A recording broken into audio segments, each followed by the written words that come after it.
सबका साथ सबका विकास, सबको जोड़ करके चलने से कैसे परिणाम आते हैं, हमने करके दिखाया।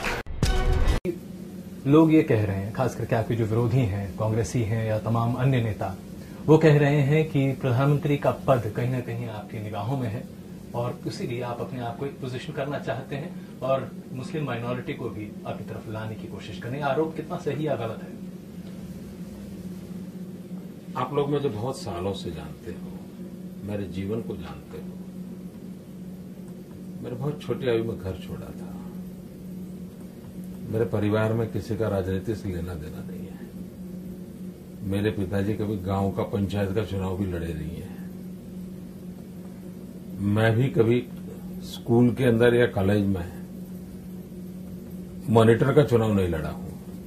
मेरी जिंदगी अलग है।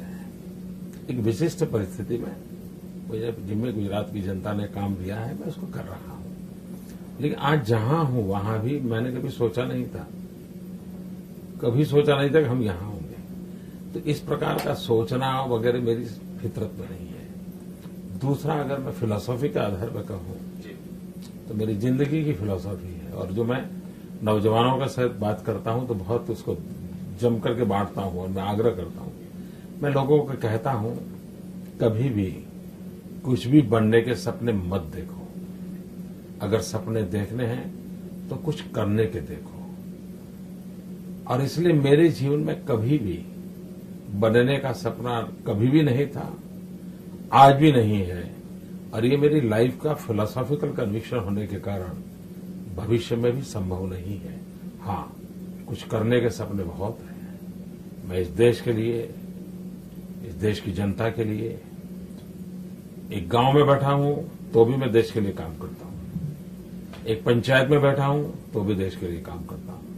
एक राज्य के लिए काम करता हूं तो मेरे लिए मैं देश के लिए काम करता हूं। क्योंकि मेरा मंत्र है भारत के विकास के लिए गुजरात का विकास। और इसलिए लेना, पाना, बनना, ये नरेंद्र मोदी की जहन में नहीं है। जो मुझे जानते हैं वो कभी ये सवाल ही नहीं उठा सकते मेरे लिए। सबका साथ सबका विकास, सबको जोड़ करके चलने से कैसे परिणाम आते हैं, हमने करके दिखाया।